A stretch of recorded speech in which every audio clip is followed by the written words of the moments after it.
I'm going to show you an amazing, delicious, healthy meal that is no carbs.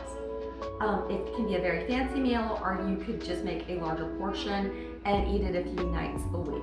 So please hit subscribe and get notifications of my upcoming recipes. And also I'm going to have a weight loss challenge come January. We're gonna have people join me to do my weight loss challenge, to follow my recipes, follow my exercise, to lose 40 pounds in 4 months and get ready for spring. Yay. So this is a pork tenderloin that's going to be stuffed with garlic. Garlic is an amazing superfood. Of course, we know this because it's been around forever and it has always been considered to be that. It is anti-aging. The more you eat, the younger you're going to look. It is antiviral and antibacterial. So just try to get as much garlic as you possibly can in your diet. So I went ahead and just mashed my little garlic up. I did about 10 to 15 cloves of garlic and just minced them. I went ahead and added rosemary. Rosemary is another one of those just wonder herbs. Rosemary has been scientifically proven to reduce the risk of dementia. And so that is my whole purpose of life. My whole purpose of this channel is to help people age and be their absolute best so they can live a long, healthy life. So I went ahead and chopped up my rosemary and minced it. And so I have about 3/4 of a cup of a mixture of garlic and rosemary. I have my pork is 2.8 pounds. We're going to bake it in the oven, 25 minutes per pound. I am going to wrap it in bacon just to make it extra delicious. Love these knives. All the products that I use are the absolute best products that are just gonna make your life so much easier. You can make all of your recipes just so much faster and easier with the products that I recommend. So anyhow, I'm taking my knife. The thing I love about these knives is they have covers, so I can stick them in my drawer and not have to worry about it taking up so much space with that big block on your counter, which sometimes is, let's face it, unsightly. So pork, thank goodness, is still relatively inexpensive. I, for the most part, in my diet, recommend that we do salmon and chicken, but I do like to do pork tenderloin occasionally. So we're just gonna put a nice deep cut into the pork, right through the middle. So that's about an inch cut. That was a thick pork. Of course, you can make a lot less of this, and that would be fine also. So you can just do some nice thick.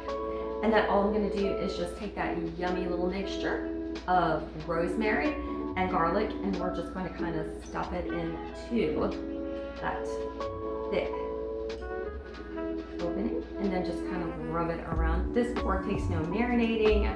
It's just so yum and so delish and so healthy for you. Just really can't go wrong.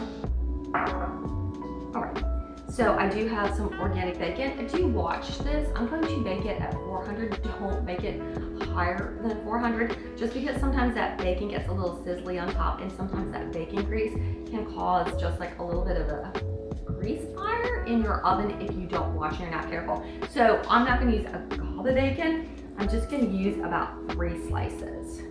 Of course, that would depend upon the thickness of your slices of bacon. And the only reason being is just because that danger when that bacon grease goes on the pan, and you don't want that catching on fire in your oven. No way. So I say 3, but because this guy's a little bit bigger, it may be 4 or 5. All right, but do try to use natural organic bacon. I think that is super important. And I do have some little toothpicks here if you just want to hold this guy all together, which we're definitely going to need to do. And serving this with is just roasted asparagus, which is just going to be like, you know, a wonderful meal if you're just, what I'm going to recommend is making one or 2 large meals a week, and you're making those and then just eating those several times a week. But if you're making this meal for family or friends, it's also amazing and wonderful. So anyhow, this is a beautiful holiday meal, just absolutely lovely. I'm just gonna put like one more little piece of bacon on there, just because this guy was a little bit bigger and he needs just a little bit more bacon.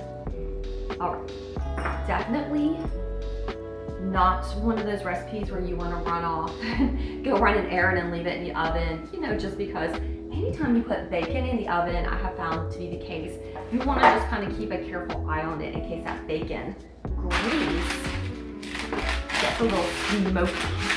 All right, so I went ahead and put it in a shallow pan lined with parchment paper. And I'm gonna do it at 400 degrees.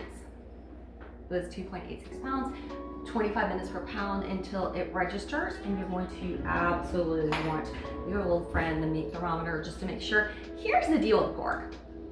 People tend to overcook because they're terrified of salmonella poisoning, which we should be terrified, but overcooked pork just does not taste good. So really kind of watch it. You don't want to keep the thermometer in the whole time. So like, you know, after 40 minutes, plop that thermometer into the thickest part, wait for it to get to be 145, pull it out, and I'll show you how to slice it so that it's kind of a nice, perfectly done pork instead of being overcooked.